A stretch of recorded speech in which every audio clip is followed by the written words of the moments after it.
All right, good morning. We'll go ahead and get started this morning. I'm going to read from Romans chapter 13, and we'll start in verse 1. Romans chapter 13, verse 1. Let every person be subject to the governing authorities, for there is no authority except from God, and those that exist have been instituted by God. Let's pray. Father, we pray that you would make us a people who recognize that you are Lord and creator of everything, and there is no area that your lordship does not touch. We pray you help us to be obedient servants to you. And God, we also pray you help us to be men and women who are subject to the ruling authorities, for you have put them in place. But at the same time, we pray you help us to remember that our ultimate obedience does lie to you, and not to the state, not to the emperor, not to the king, but to you. In Christ's name we pray. Amen.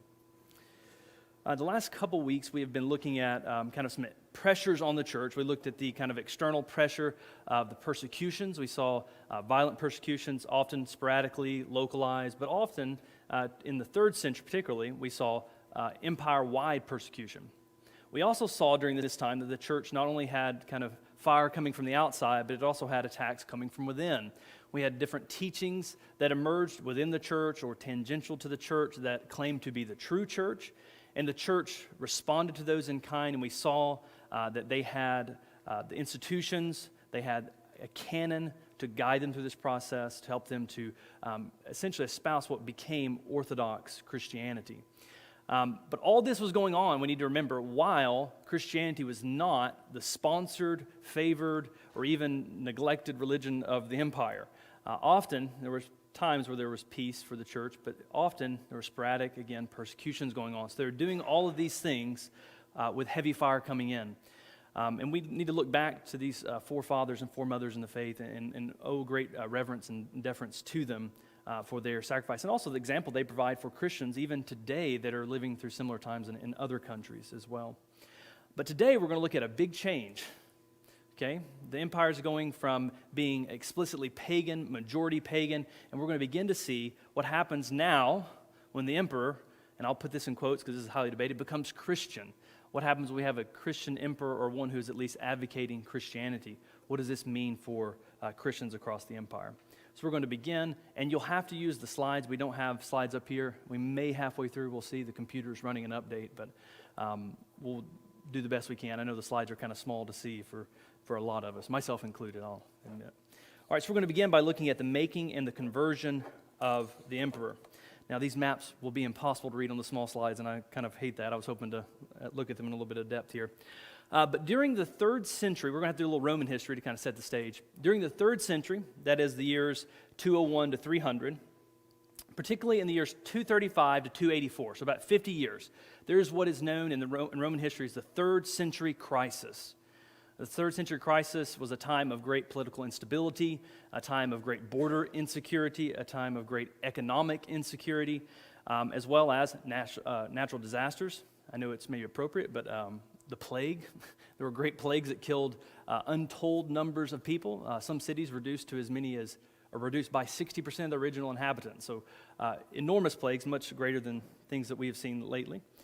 So it's a time where you have 20 emperors in the span of 50 years, about 20 emperors. So there's great political instability, which means there's great civil war, where the armies are no longer fighting against their enemies on the borders. They are drawing troops from the borders to fight one another, and the opportunistic tribes, particularly the Germanic tribes, note that the fortresses are less well manned, so they raid in. Also, the Eastern Empire of Persia is raiding into the eastern territories of the Roman Empire.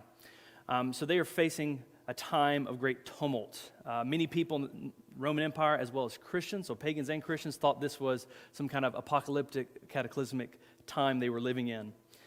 So that's the 3rd century crisis. Now, it ends in the year 284 with a guy named Diocletian. And he establishes something known as the Tetrarchy, which essentially means 4 and ruler. So it's the rule of 4.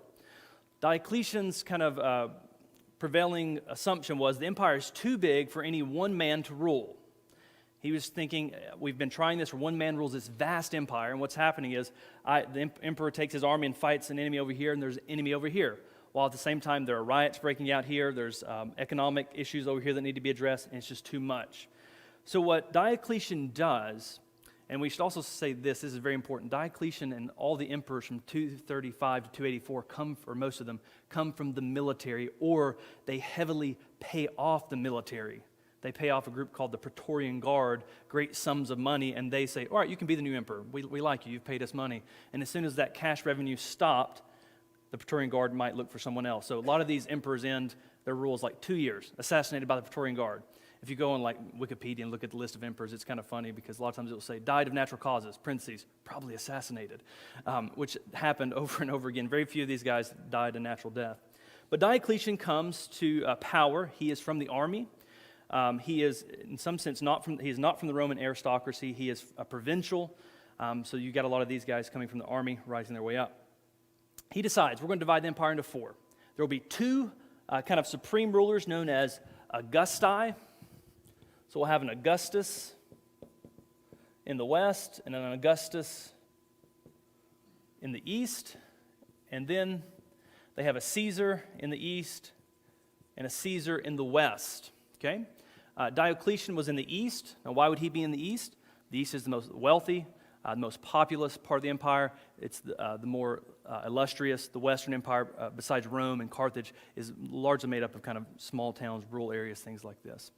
So Diocletian named himself Jove, which Jove is another name for Jupiter, who you might know under the Greek name as Zeus. He envisioned himself as a type of Zeus, and his second in command, Maximian, was styled as the son of Zeus, Hercules. Now, why these very strong names of pagan gods and demigods? Well, one of the reasons, and you have to understand, Christians think like this throughout history too, when there's great cataclysmic events going on in history, particularly all at once, we start to say what? God must be upset with us, he must be judging us, things like this. No different from the Romans. The Romans thought, we are facing this kind of but suffering and pain. Why? Proper worship of the gods has been neglected. And who are they going to blame? Well, one of the groups they would blame is the Christians, because they do not give proper worship to the gods. They don't honor the traditions of their forefathers. So they adopt very explicitly pagan names. And also, the Roman military, as is true today, tended to be more conservative. And they tended to be supporters of the gods. There were cults that developed, particularly the cult of Mithras, for the gods and things like this. So the military tended to be very pagan in its orientation, though there were Christians in the military as well. So that's how he divides the empire up into 4 quadrants. Now, after this period in Roman history, the empire is going to at sometimes be unified by one emperor, but eventually it's really going to become, we talk about the Western Empire and the Eastern Empire. And eventually, in the year 476, the Western Empire will fall and will only be left with the Eastern Empire, and it stays on its feet until 1453, when Constantinople is taken over by the Ottoman Turks. So the Eastern Roman Empire is often called the Byzantine Empire. So we may refer to the church in the East as the Byzantine Church. You may hear that often. But just note that the fractures of the Roman Empire are beginning to show, but it's going to go on strong for another 100, 200 years. All right, well, Diocletian, he reigns in 284. And I forgot to mention one of the other problems of the empire, which you probably picked up on, was the instability of succession. What happens when the emperor dies? Who takes over? That was a huge problem going back to the very beginning of the Roman Empire. How do we know who takes over? Because it's not a monarchy where the son takes over and things like this. So every time an emperor died, it was very common, especially in this 3rd century crisis, for an army or the Praetorian Guard to proclaim their leader emperor. And that led to civil war. So Diocletian wanted to establish this as a way to reduce that instability. So what would happen would be when the Augustus would die, the Caesar would step up and then appoint his own Caesar, okay? And you would have 4 of these, so it would hopefully provide stability here. Well, Diocletian rules until the year 305, and he abdicates. That means he sets down his crown and says, I'm done, and he wanted to go farm cabbages, and he did. So he abdicated and went back to farm. That has a big tradition in Roman history. You have the great Cincinnatus, who was plowing and was called by the Roman senators to come take up the mantle of dictator, and he did and completed his task in 2 months instead of the allotted 6 months, and he set down his powers. It's got a big tradition in Roman history. But nonetheless, he abdicates. the new Caesars come up, and then they appoint their own Augustus. Now, I do want to pick up on one of the Caesars in the west. I guess I should put him over here. It was a guy by the name of Constantius. Okay? That probably seems familiar to you, and if you know anything about history at this time, you may know a guy named Constantine. This is his father. His father was appointed Caesar, or second in command in the west. So just note that as we go forth. So his father becomes the Augustus in the west. All right, we're on the slide, the Great Persecution. All right, so these emperors during this time of 235 to 284 were often called the barrack emperors, the soldier emperors. And again, they were more conservative, so they tended to pursue persecution of the Christians more. And again, we're going to see the Great Persecution happening in 303 to 311. That's right at the beginning of the 4th century and at the end of the 2nd century. Okay? Diocletian, as among other these guys, saw them as themselves as restoring what's called the Pax Deorum, or the peace of the gods. They wanted to restore this to the empire and bring stability back. What's the goal of the persecution? It's to return the Christians to right worship of the gods. But we need to note, too, that Constantius Chlorus does not persecute the Christians in the West. Now, he was an adherent to a divinity called Sol Invictus, or the unconquered sun.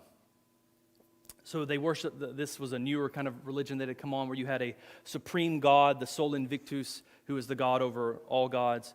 He worshiped this god. His wife seems to have been potentially, or some others in his family, maybe were Christians. So he does not persecute the Christians in his area, while Galerius in the east, Diocletian in the east, and others are doing this. So in the west, and in particular talking about Gaul and Britain, Constantine does not persecute the Christians. Now, it should be noted, there are not that many Christians in the west as compared to the east. There's a majority of Christians probably in Carthage, which is in North Africa at this time. In Rome, they're still in the minority. And in Gaul, which is a larger rural area, there's not that many Christians there. In Britain, there's not that many Christians. Now, in Spain, you had some conclaves of large Christian communities as well. But most of the Christians are in the east, which makes sense of how it spreads. All right, in 311, so the Great Persecution ends, or goes from 303 to 311. In 311, there's an edict by a guy named Galerius. Galerius is now become the Augustus in the east, and he has been carrying on Diocletian's persecution of the Christians. Well, he is now dying of stomach cancer or something in his intestines or something like this that was very painful, very horrible, and apparently not very aromatic. So he was dying a very slow, painful death, and of course the Christians and they went back through, and this will be important for Constantine when we get to him. They could look back at a lot of the emperors, the Emperor Valerian, the Emperor Decius, the Emperor Domitian, the Emperor Nero, and they looked at the terrible ends and deaths that they came to, and they could also say, you're just part of this line. Those who have persecuted the church have faced the wrath of God. And this was the great hope of the martyr church, right? Our death is not in vain.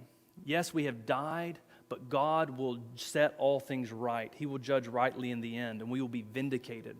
And our deaths are a testament to that. So they looked at him, and they would see the same thing. Now, he issues an edict in 311, and it's the whole thing I've printed out for you. We're not going to read it, but essentially the edict says, you were so obstinate, you went away from the traditions of your forefathers, and you went after your gods, and we tried to return you to right worship, but you were so stubborn and obstinate, you refused. So, in our great mercy, we're going to extend toleration to you, because we realize we just can't convince you by physical violence, okay? And he does ask, the only thing we ask is that you pray for the empire.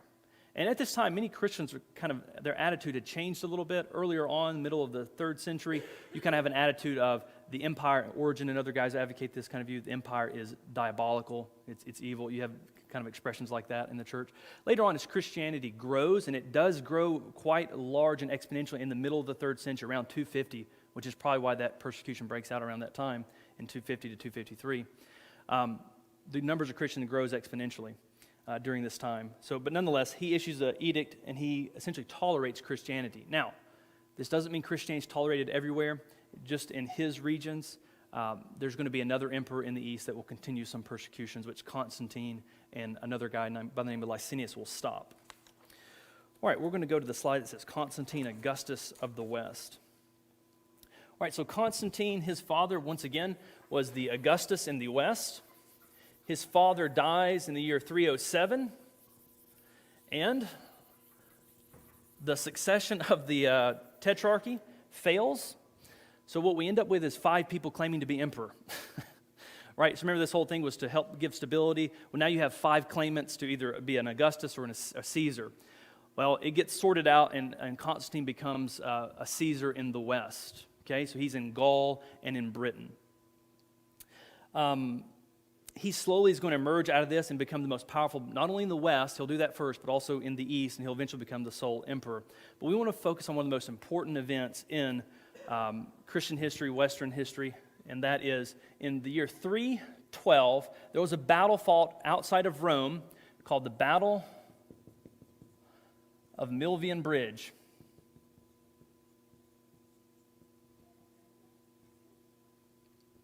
Now, Constantine was marching upon the city of Rome. He was going to fight a kind of a usurper emperor by the name of Maxentius, whose father had, interestingly enough, been the other Augusti with Diocletian at the beginning of this. So Maxentius has a larger army. Constantine has a smaller army, but like a lot of great generals throughout history, though he has a smaller army, he marches rapidly and aggressively and is able to deal with larger numbers. The night before the battle, Constantine is said to have had a dream, and upon his march into Rome, at some point, he had seen a great something in the sky. And often it's said that he saw a cross in the sky. And later, before the night of the battle, he dreams. And in this dream, he is told to, by this sign, conquer. Okay? He has his men paint the labarum, which is the Chi-Rho. I don't know if you can see that. Do I need to draw it bigger? Let me draw it over here. This is a very important symbol throughout Christian history. It comes from Jesus' Greek name, which his Greek name, the first letter was what we would call an X. It's called a chi. And then a little letter that looks to us like a P is called a rho, and it makes a R sound. So Christ's name, if we were to transliterate it, it would be transliterated CHR for Christus. That's where the chi and the rho come from. So they brought the rho over and put it over here. It looks like an XP to us or something like that. You may have thought it was a sign for the pharmacy. I'm not sure. But anyway, this is the Chi-Rho for Christus. So his men paint the Chi-Rho, the labarum, onto their shields before the battle. The battle unfolds. Maxentius has been taking the auguries and the signs of looking at the birds, opening up animals' entrails to see if they should attack or not. My favorite thing the Romans did to know if they should attack or not was they had these sacred chickens. Before battle, they would get some chickens, the sacred chickens, and they would throw out some feed, and if the sacred chickens ate, then they knew it was time to do battle. If they didn't, it was not time to do battle, and my favorite story of that is on a naval battle. One time, the Roman commander gets the sacred chickens out, they throw the feed out, and they're not hungry. So he says, well, if they're not hungry, maybe they're thirsty, and he throws them overboard and attacks anyway. So maybe you can ask me after class about the sacred geese. That's also another fun Roman story, but nonetheless. All the signs are coming in bad, like you shouldn't attack, but Maxentius decides to attack anyway. Who knows why? It's usually wiser to stay behind your walls if you can withstand the siege, especially against a smaller army. But nonetheless, for whatever reason, he decides to go out and attack. He crosses across the Milvian Bridge, has his men destroy the Milvian Bridge, and has them construct a pontoon bridge so they can get back across. Well, the battle, even though he outnumbers Constantine, goes poorly, and he decides to retreat back to the city, and in kind of the stampede to get back across the bridge, he is knocked off the bridge, trampled to death, and found drowned in the river Tiber later. So this is the battle in which Constantine emerges victorious and becomes, what we can call him now, the sole emperor in all the West. No other claimants to his power. Great, guys. No other claimants to power in the West. So he is sole emperor in the West, and he will have another kind of co-ruler in the East by the name of Licinius. All right. If you go to the next slide. I've got the clicker now, don't I? Oh, there we go. Okay, And I brought a laser pointer this time. Oh, is it not up on there, guys? Okay. You guys can't see them then. Sorry, they're back here, I promise. So if you guys want to face backwards, you're more than welcome to. I won't be offended. Well, anyway, you can look on your side. There's a painting of the Battle of the Million Bridge. But I did want to focus on, there's a coin, if you can see it at all, at the bottom there. This is actually issued much later in Constantine's reign, toward the end of it, not during 312. But it's really interesting. So you got Constantine's face there. But the part on the right is very interesting. You have the labarum there. You have Constantine's standard with the Chi-Rho above it. And then you have some Latin words, Spes Publica Cons, which is an abbreviation, and it means the public peace or peace of the public stands or is established or something like this. But notice what's underneath the labarum, a snake. Oh, it is up there now. Okay. There's a snake, if you can see. Well, let's see if this will work now. There we go, right there. Okay. There's the Chi-Rho. Okay. And there's hope, public, and that's an abbreviation for the word stands or is established. So that's just interesting there. We'll talk about if Constantine's a Christian or not. That's one of the most hotly debated topics concerning him. Cut it on there, guys. Let's see. You guys turn the slide. I can't get this to work right. Yep. Thanks. All right. Constantine, after he's become sole emperor in the west, and Licinius in the east. Licinius is a pagan. We need to remember that. He's not a Christian. They get together in a city called Milan, or Milan, if you're in West Tennessee. And they issue an edict called the Edict of Milan in 313. And essentially what the edict states, and this is in your notes there, that everyone should have a free mind, essentially meaning they should be able to practice whatever religion seems best to them, including the Christians, including the Jews, including the pagans. So you can say this is a time of religious toleration. Nobody's going to be persecuted for their beliefs anymore. Next, very importantly, all property taken from Christians and sold away, which happened during the persecutions, had to be given back to them promptly. So we had to restore church property. Now, why were these things done? And this is important for understanding Constantine, this little quote at the bottom. In the edict, it says that these things should be done, so shall that divine favor, which in affairs of the mightiest importance we have already experienced, continue to give success to us, and in our successes make the common will or commonwealth happy. So what's the purpose of appeasing the gods, doing right by the gods, is so that what? Blessing will come to the empire. That's very important for understanding Constantine and his thought there. Okay. Excuse me. And that's just, again, a little abbreviation of his policy of toleration there. All right, that picture right there, I got in trouble for touching that statue. I had a moment of absent-mindedness when I was in the museum.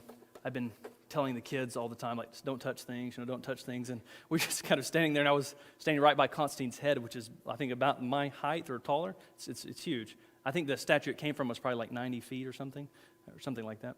And I was sitting in a moment of absent-mindedness, just touched it, and the lady in the museum said, don't touch that. And I was like, oh, sorry. Anyway, I couldn't resist Constantine. He's still so great, I guess, right? Eventually, Constantine's going to emerge as the sole ruler in the whole empire.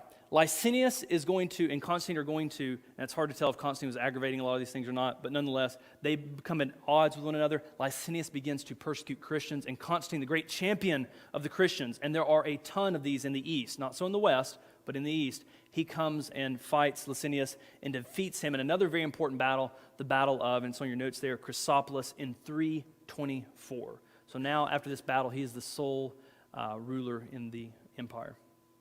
He reigns until 337, and very importantly, he establishes his capital in a town called Constantinople. So he moves the empire from Rome, which was in the west, to the center of the empire is now where? In Constantinople in the east, which is right on the edge of the Black Sea. Okay? All right, any questions? Yeah.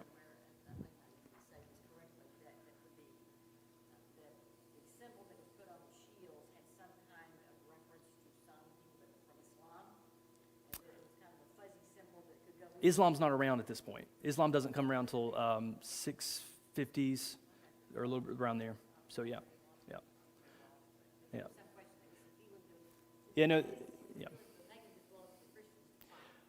This is an essentially explicit Christian symbol. Yeah. Now Constantine is going to be very ambiguous. We'll talk about this. He's very ambiguous in his language, and we'll talk about that in a second. So, any other questions before we go on? Okay. All right, so we'll look at now, since we have a Christian emperor, one who's going to proclaim himself to be Christian, rule and advocate Christian policies, what then? What do we do with the Christian empire? We've never had this before. What do we do with the Christian emperor? We've never had one of those before. Well, maybe. There was debate about some other people. All right, so let's look at Constantine. Is he a political opportunist, bloodthirsty tyrant kind of individual, or is he a genuine Christian, flawed but genuine? That's a huge debate, and we are not going to settle it here, but I'm going to list a bunch of things that are in favor of both of these arguments. So, on the category of him being a political opportunist, his language is very ambiguous. He spoke of the supreme deity, just as American politicians often speak of who? God, the Almighty. Do they mean God of the Bible? Depends, I guess, on the individual saying it. There were political executions. Should a Christian emperor execute his political opponents, like his son and wife, which Constantine did, as well as other opponents that were not his family? He was not baptized until the end of his life. He did not go through catechesis like all other Christians would have gone through, and he did not submit to the authority of a bishop. He was never part of a church under the authority of a bishop, so he's kind of abnormal in that sense. He did at times take part in pagan ritual. He never seems to have given up worship of Sol Invictus, the unconquered sun. He was desirous of glory. He seems to have wanted to become the sole emperor. He controlled the bishops to some extent, and they deferred to him a lot of the time. Eventually, we'll talk next week about the Council of Nicaea, which is going to be the first ecumenical church council dealing with the issue of the person of Christ. Is he fully God? Nicaea says, yes, he is fully God. He's not a creature. And Constantine's going to kind of go back and forth on Nicaea. Does he support Nicaea? Sometimes it doesn't seem like he does. He supports bishops who are Arian, so he kind of oscillates on that. He was too concerned with unity of the empire rather than the truths of doctrine.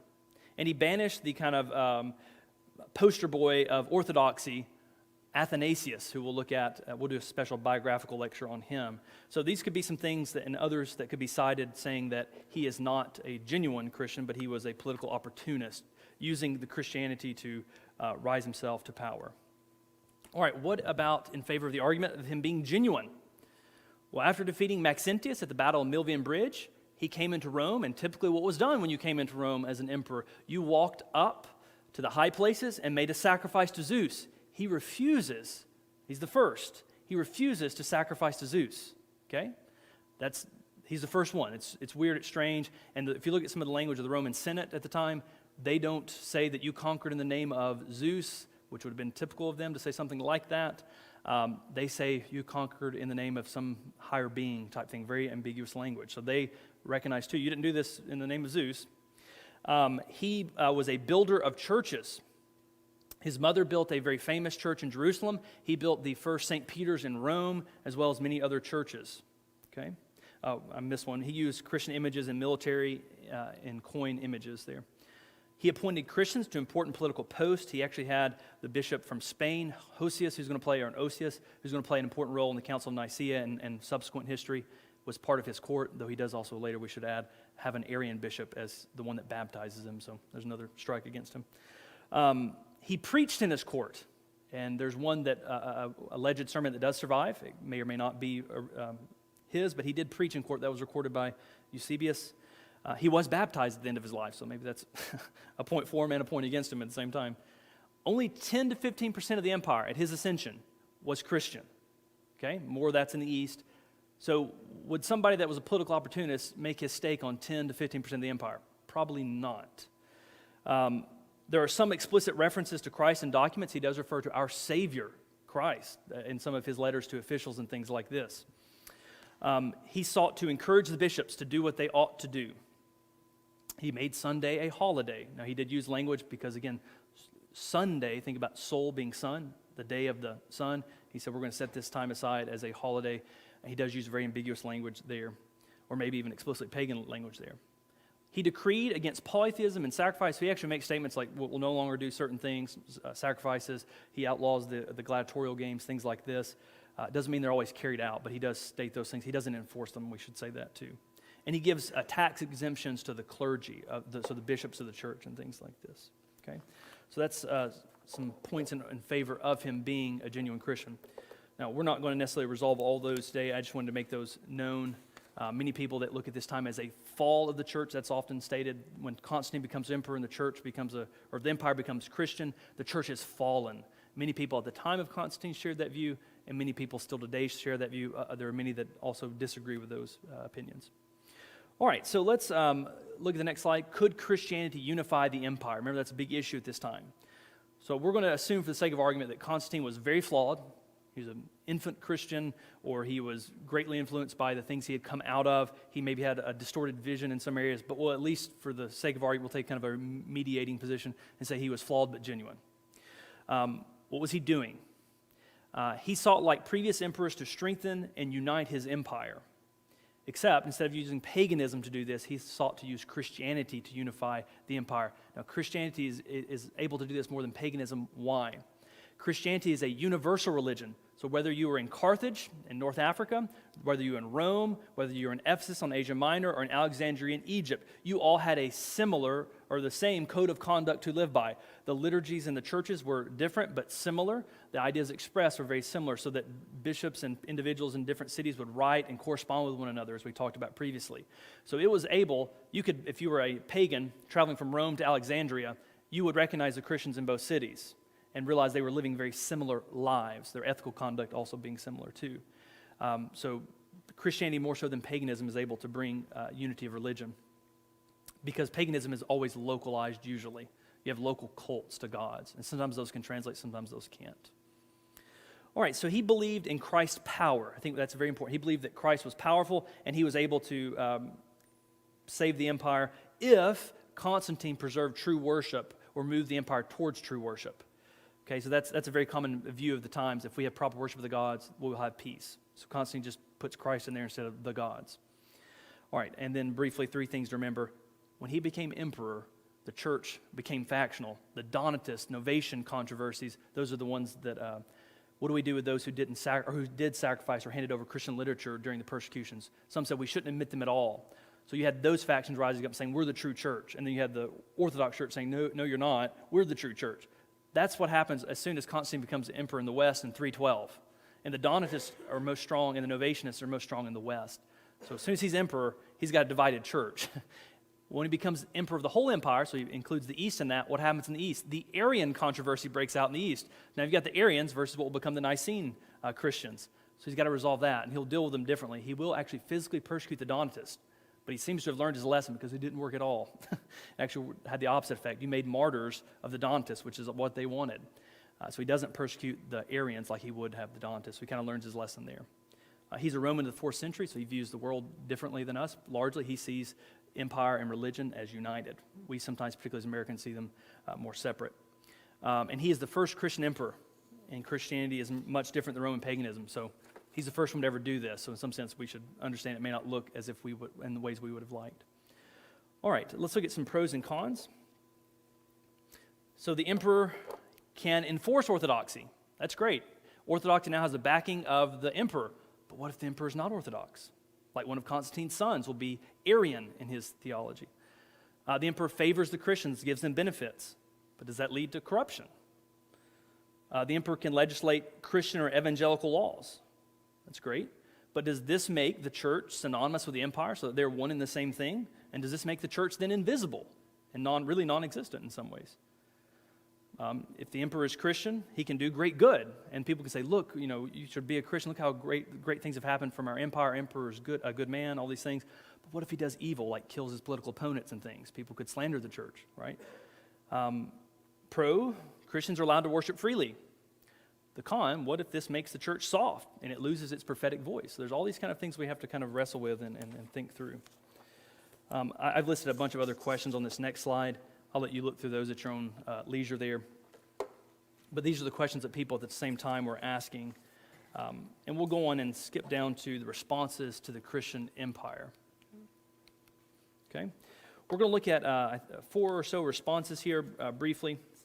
You've got the first kind of, I lamely named these, so just excuse me, but I had the positive, exuberant response. That was my best attempt at it. And this is best depicted in a guy by the name of Eusebius of Caesarea. He is the reason we know about half of what we know about early church history, because he was the first historian of the church. He wrote a church history. You can go read it if you would like. It's still around. He praised Constantine in his work, Life of Constantine. He loved Constantine. And we have to understand, and he's not the only one, by the way. This probably may be the majority opinion of Christians at the time. They've just been persecuted for 8 years, rather ruthlessly in some places. And somebody's come and stopped that and has made legislation in your favor. Many people saw this as what? God bringing judgment on setting things right, and also doing what? Uniting the empire and Christianity together. They saw this as a very, very good thing. Eusebius, first among them. He's going to argue that Christianity restored proper worship to God.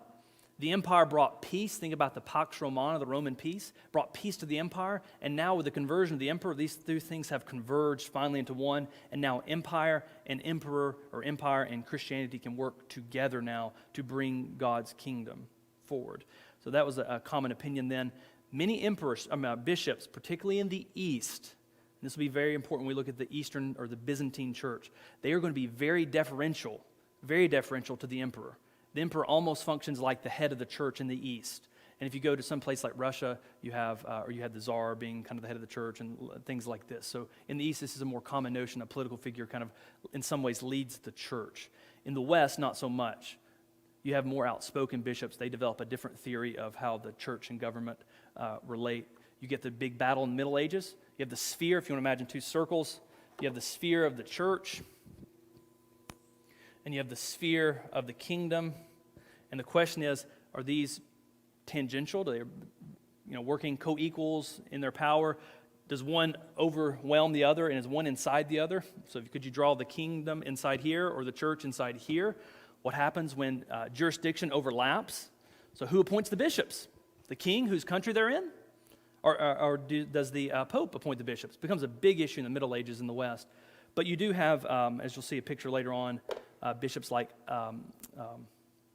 Ambrose opposing the emperors, making them do penance, actually. So that's the response probably of a majority of Christians, but definitely by a influential group there.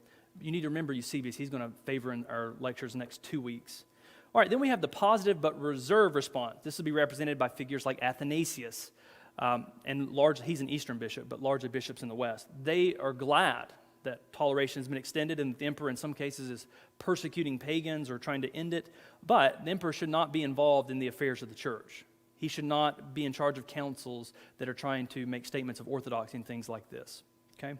So that's the kind of second response there. So the church, you have two positive responses, one more exuberant or enthusiastic, the other a little more reserved.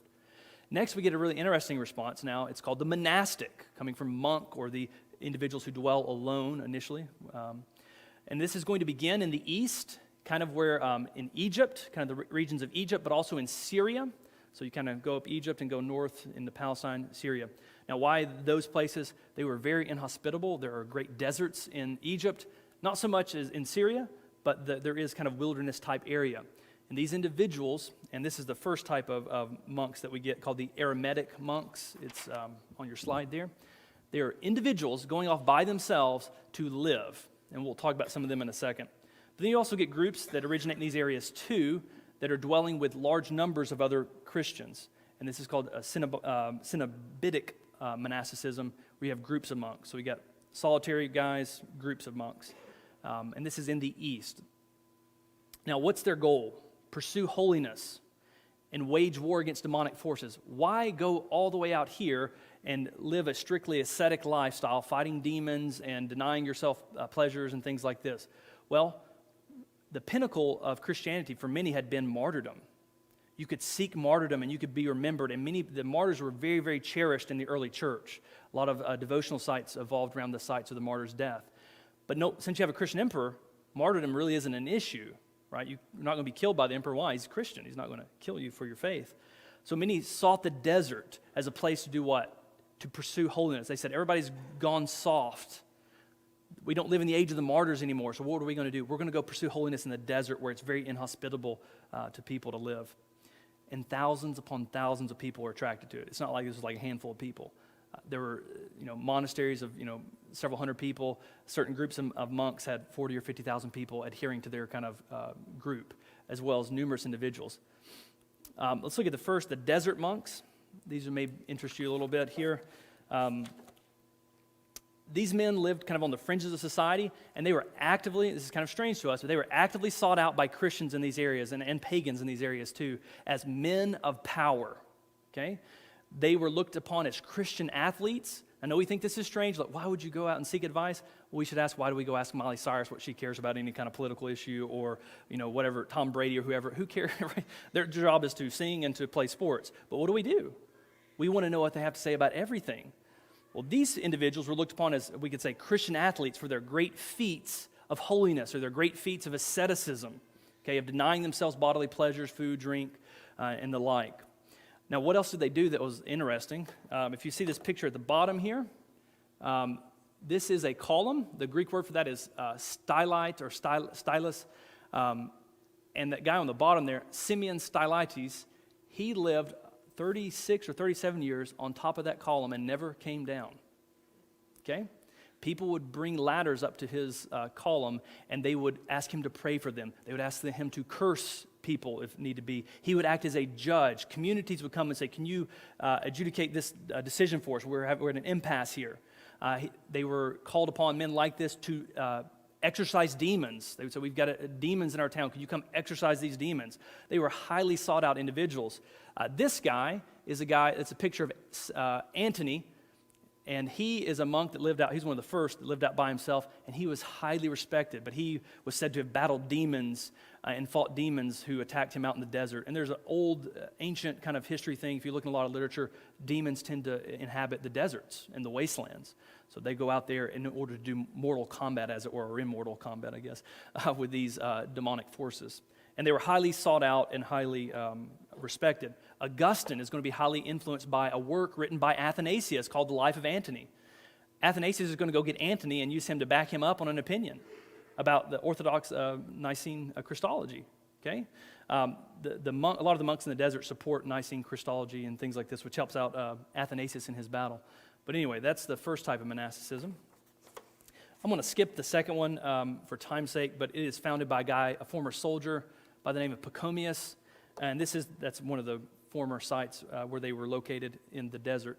But they're just a communal group of monks living together, more reserved asceticism. They're not doing, so one guy he never spit after he was baptized. I'm not sure what that had to do with anything, but he didn't spit since he was baptized. One guy I think it was Simeon, tried to stand without moving his feet for as long as he could, or maybe during the time of Lent. So they were doing these kind of things like this, going long periods as well without eating and such. And don't ask me all the practical aspects of how to live on top of a column. I have not thought through those things, and some of them are quite disturbing, but nonetheless. All right, the other response we get is the schismatic response, and we've talked about these groups, but you have the Donatist, you have the Novatianist. I'll add a couple other names because they'll come into our story. The Meletians and the Circumcellians. All these groups view the church as being too soft. You readmitted lapsed Christians too easily. You're not as rigorous, and now that we have a Christian emperor, everybody is flooding the church, and there's not as much devotion and love. This is no longer the church of the martyrs. It's the church of kind of soft Christians who really are just doing it because they get political benefits. And they separated and said, we are the true church. So this is one of the responses to the Christian emperor as well as monasticism. You can see, by the way, very similar impulses driving the monastic movement and the schismatic response. One goes to the desert, one stays in community but says, we are the true church. All right, and then you get the pagan response, a very fascinating figure who I am in some ways sympathetic with, but other ways, of course, not, is Julian the Apostate. He is descended from Constantine's line, Constantine's sister and brother-in-law. He is their child. So I guess it would make him his nephew, maybe, however it works out. Anyway, he was raised in the church, raised as a Christian. But he had, and there were several of these at the time, you have these bishops that realize that they're really not fully committed Christians. They're more committed to the classics, to the kind of pagan past. And they become bishops because, hey, seems like a cushy job for the future now. We're seeing where the future's going. Let's get in line here. So they're kind of these hybrid Christian kind of pagan individuals. One of those becomes his tutor. And long story short, he gets led back into paganism. And he tries to advocate this universal kind of, we could call it a pagan church. That's a little generic there, but that's what he's trying to do. He wants to restore paganism to the fore of the empire. He becomes emperor after Constantine's last son dies in 361, and he dies in 363, a reign of 20 months, so not very long. He's actually killed. Remember how all the emperors that persecuted Christianity ended, guess how he dies? He's fighting a battle against the Persians and is hit by an arrow or a javelin, some kind of missile projectile weapon. And it's probably apocryphal, like a lot of great stories in the ancient world, but it makes for a good one. As he was dying, he's alleged to have said, "You have at last conquered me, Galilean," talking about Christ or something like this. Probably didn't actually say that, but it makes for a really good story, as a lot of these things do. So he dies, and then after this, that's in 363. That's about 40 years after Constantine, or 30 years after Constantine has died. There was a small attempt to restore paganism to Rome. It never had a shot. Paganism is strongest in the West, particularly in the city of Rome and in Gaul and other places where the Celts are at, and in the fringes of Africa, particularly when we talk about Africa in the Roman world, we're talking about kind of the western part of North Africa, not Egypt, things like that. So there was some there, but it was all localized, and it could not be brought into a universal structure. And particularly when he got to the east, he was so disgusted by a lot of the eastern cities because they let their pagan temples fall into ruin or destroy them, or they had erected martyr sites where there were former pagan sites and things like this. So it's never even has a shot, really, and that's amazing, isn't it? So in about a period of 100 years, you go from where in 250, where Decius is persecuting the Christians because Christianity is beginning to grow, and now about 100 years later, paganism has no shot, really, to become the universal religion. And then, about 20 years after this, and the date's wrong, it should be 380, an emperor by the name of Theodosius the First is emperor, and he officially makes Christianity the official Roman religion of the empire. Isn't that amazing? In just a short amount of time, it's now the official religion. Constantine and his sons did do some of these things, but now paganism is essentially outlawed. Sacrifice is outlawed, all these things. So we're now really living in what we could call Christendom. But we do need to note that it's not as if you can just snap your fingers and everything changes. People take time to change. So you're going to see lots of practices among Christians, even in Augustine's times. I wish I had the quote, but essentially his parishioners were saying, I go to the altar over here to do this and this, but I never forsake the true God. So they still practice other things to some extent, but they still realize that the true God is God. You see this in a lot of missionary places as well, where the gospel goes forth the first time. It takes a while for that to seep down into the roots of a culture. So you may have people, as Casey's told us before, in the Amazon, who still go to the witch doctors, but then go to the church, right? So you're going to have a lot of things like that. So it's going to take time for a lot of the things to change as well. And we won't get into details, but it will take time. But it is beginning to change, and Christianity is now the dominant force in the empire. All right, we have time for maybe one or two questions. Any questions?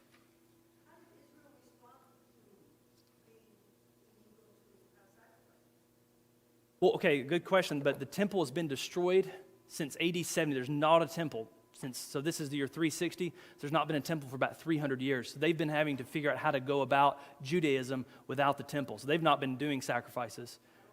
Yeah, and actually around this time, there's another Jewish revolt a little bit later, and Jews are actually banned from Jerusalem. I think Constantine's the first emperor, if I'm right, I may be wrong, but I think he's the first emperor to allow them to go back to Jerusalem one time a year, and only to mourn the loss of Jerusalem.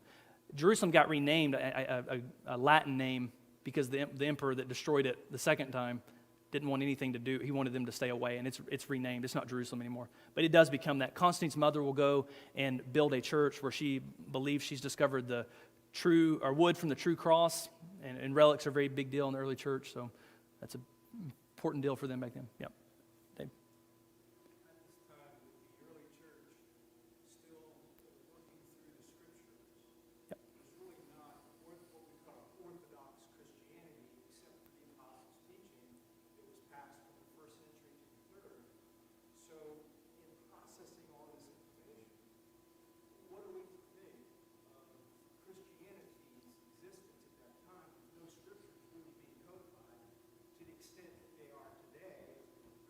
Yeah.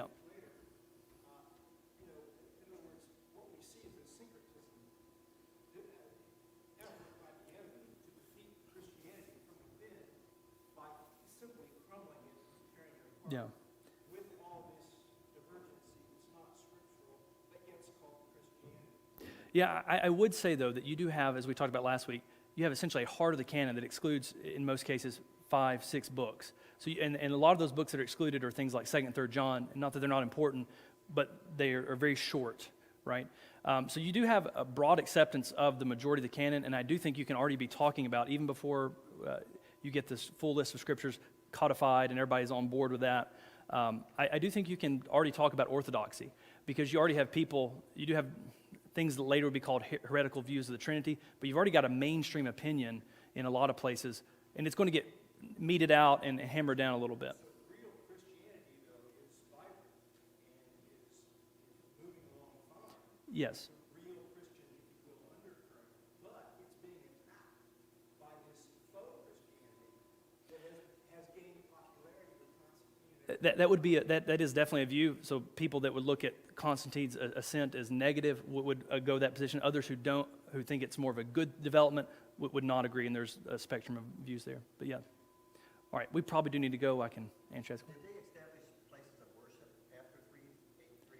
Like churches? Yeah. There were already places of worship before. They tended to be either in catacombs, private homes, or you do have a few buildings. We do have a building called, that you can look up Dura Europos, and so you can look at that. But after Constantine, the Roman Basilica, which is a form of the church, becomes to be known as the Christian Basilica, and there's a lot of churches called basilicas now.